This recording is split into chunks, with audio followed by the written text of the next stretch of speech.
जिज्ञासु मित्रों, बहुत बहुत अभिनंदन है आप सभी का मनस्विनी योग में। तो मनस्विनी योग में इस चैनल पर हम पतंजलि योग सूत्र के सूत्रों पर व्याख्या कर रहे हैं और आप सुन रहे हैं। तो आज जो पीछे जो हमने सुना वह क्या था? चित्त की वृत्तियां। वृत्तियां कितनी हैं? तो महर्षि पतंजलि ने 5 वृत्तियां, पंचवृत्ति की चर्चा की है, जो कि क्लिष्ट और अक्लिष्ट होती हैं, अर्थात क्लेशों को उत्पन्न करने वाली होती हैं या नहीं, दुख को उत्पन्न करने वाली होती हैं या सुख को उत्पन्न करने वाली हो सकती हैं।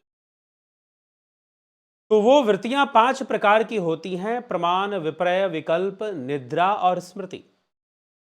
तो अब तक पीछे हमने प्रमाण और विपर्य को सुन लिया। आज हम विकल्प वृत्ति को समझने का प्रयास करेंगे। प्रमाण वृत्ति क्या है? प्रमाण वृत्ति जो हम अनुभव कर रहे हैं अपने इंद्रियों से, जो हम अपने इंद्रियों से अनुभव कर रहे हैं, वह है प्रमाण वृत्ति। और जो भ्रम पैदा हो रहा है, जैसे कि रस्सी पड़ी है लेकिन सांप दिखाई दे रहा है, वह है विपर्य। विपर्य हमेशा मिथ्या होता है, जो सत्य नहीं है उसे महर्षि पतंजलि ने विपर्य कहा है। और प्रमाण वृत्ति जो इंद्रिय अनुभूतियों में जो आ रही है स्पष्ट रूप से। अब तीसरा है विकल्प वृत्ति। विकल्प वृत्ति क्या है? जैसे कि कोई बात कही जाए, किसी विषय के बारे में बताया जाए, लेकिन उस विषय का अनुभव ना तो प्रमाण के रूप में हो रहा है, ना विपर्य के रूप में हो रहा है। अर्थात ना रस्सी है और ना सांप है। अगर रस्सी पड़ी है, आपने रस्सी को देखा, तो यह है प्रमाण वृत्ति। लेकिन रस्सी पड़ी है और आपको वो रस्सी सांप के रूप में दिखाई दे रही है, तो वह क्या है? विपर्य वृत्ति।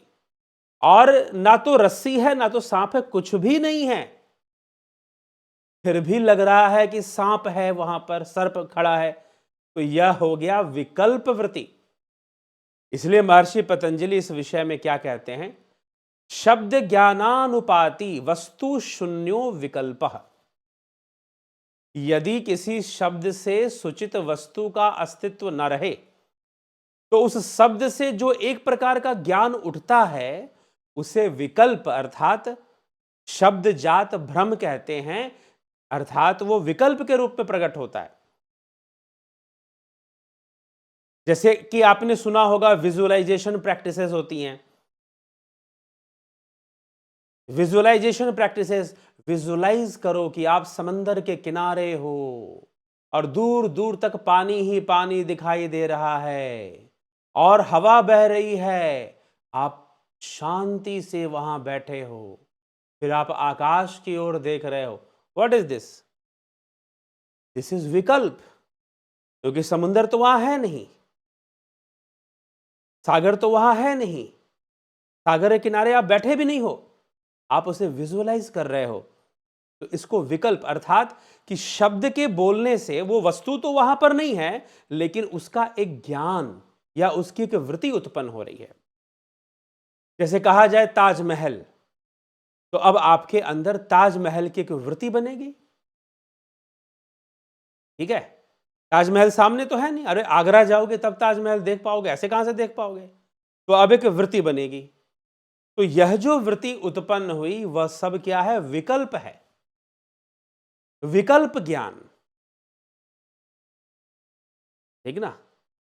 आप कल्पना, जो विकल्प कल्पनाओं में जो हम बहुत सारे काम करते हैं ना, तो क्या कल्पनाओं में जो हम करते हैं उसका प्रभाव व्यक्तित्व पे नहीं पड़ता? पड़ता है।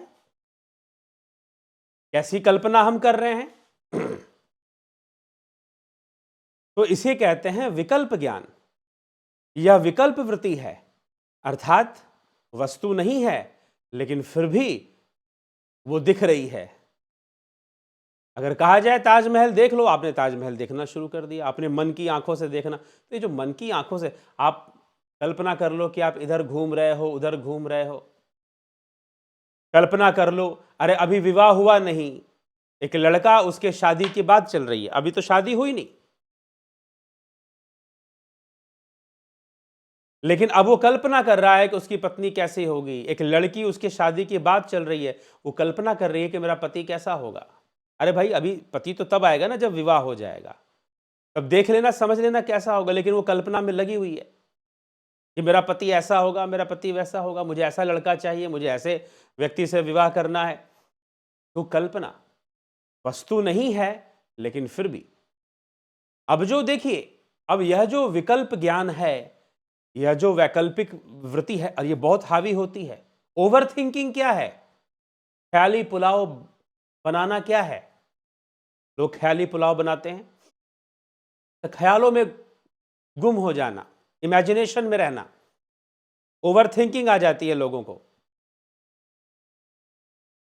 अनेकों इमेजिनेशन करते रहते हैं। राहु कुछ ऐसी चीज है, वो ओवर इमेजिनेशन देता है राहु, ओवर थिंकिंग देता है राहु। तो ग्रहों में ज्योतिष का विषय हो जाता है वो। तो हम यहां विकल्प को समझने बैठे हैं, तो कुछ उस तरह का विकल्प है, अर्थात वस्तु है नहीं, लेकिन फिर भी उसका अनुभव वो प्रकट हो रहा है शब्दों के आधार पर। मान लो कि आपने ताजमहल नहीं देखा है, कहीं नहीं देखा, फोटो में भी, टीवी में भी, फिल्मों में भी कहीं नहीं देखा, लेकिन बताया जा रहा है कि ताजमहल सफेद संगमरमर से बना है, बहुत बड़ा है, उसके इतने पिलर्स हैं, इतने गुंबद हैं और मीनारे हैं, उसके चारों तरफ संगमरमर की बनी हुई मीनारे हैं। तो ये आपको बताया जा रहा, तो आप इमेजिनेशन करोगे ना, विकल्प।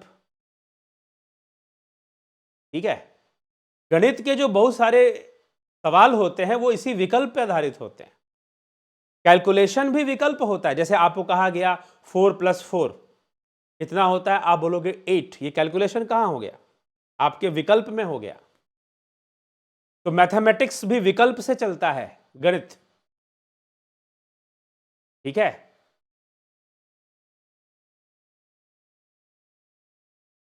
हम मैथमेटिकल जो अलजेब्रा के प्रॉब्लम सॉल्व करते हैं, age of father is this, age of son is this और that, after 10 year the father of the age is this, जो फादर है उसका एज इतना है, सन का एज इतना है। तो after 10 year, after 50 year, father का एज इतना, तो सन का कितना? तो let age of son equal to x. क्या कर लिया आपने? मान लिया। ये जो आपने मान लिया, यह विकल्प है। तो मानकर हम बहुत सारी प्रॉब्लम को सॉल्व करने की कोशिश करते हैं, तो यह विकल्प वृत्ति है। तो मनुष्य के मस्तिष्क में, मनुष्य के चित्त में ये जो वृत्तियां चलती हैं, 5 प्रकार की वृत्तियां महर्षि पतंजलि बताई: प्रमाण, विपर्य, विकल्प, निद्रा, स्मृत्या।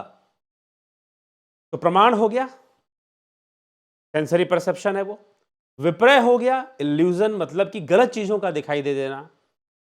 और विकल्प, जब कोई ऑब्जेक्ट है ही नहीं, there is no object, but you are just letting, you are just imagining the object, imagine कर रहे हो कि ऐसा है।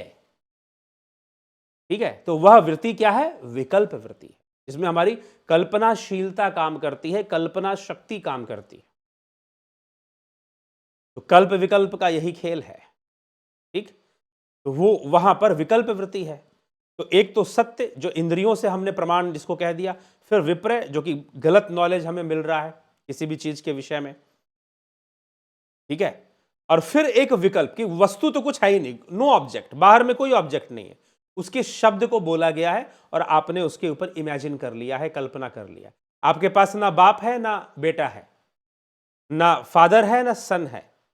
आपको बताया जा रहा है इन वर्ड्स कि फादर का एज इतना है, तो सन की एज इतना है। आफ्टर 50 ईयर फादर की एज इतनी हो गई, तो सन की एज कितनी होगी? Let the age of son is x after 50 year, then आप उसको कैलकुलेट करोगे, अलजेब्रिक प्रॉब्लम को सॉल्व करोगे, मानकर, विकल्प का सहारा लेकर, विकल्प का सहारा लेकर आप उसे प्रॉब्लम को सॉल्व करोगे।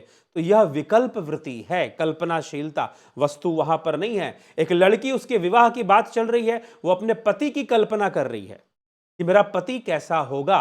पति है नहीं, अभी पति मिला नहीं है, पता नहीं कर्मों में क्या लिखा है और क्या होगा, लेकिन वह लड़की एक इमेजिनेशन कर रही है कि उसका पति कैसा होगा, या लड़का इमेजिन कर रहा है उसकी पत्नी कैसी होगी, ठीक है, और कल्पना में गाने गाए जा रहा है, ठीक है।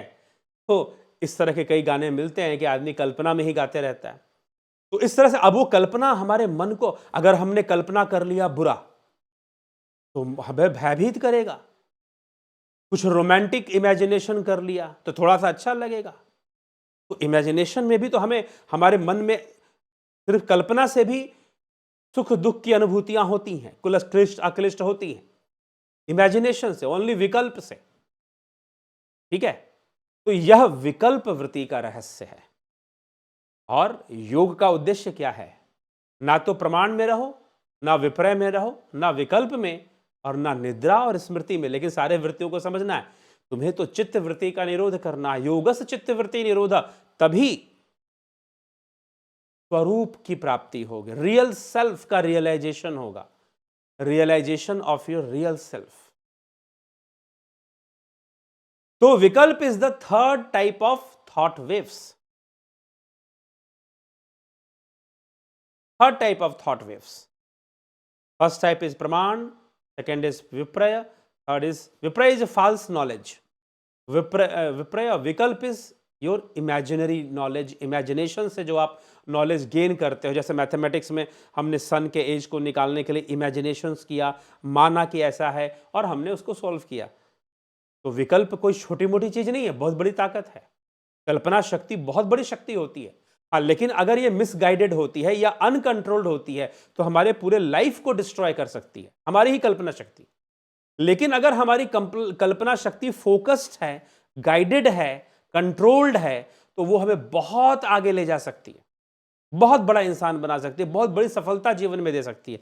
लेकिन यही कल्पना शक्ति जब बिगड़ जाती है, जब मिसगाइडेड होती है, अनकंट्रोल्ड होती है, तो पूरे लाइफ को बर्बाद कर सकती है, गलत रास्ते पे ले जा सकती है, गलत कर्म में लगा सकती है।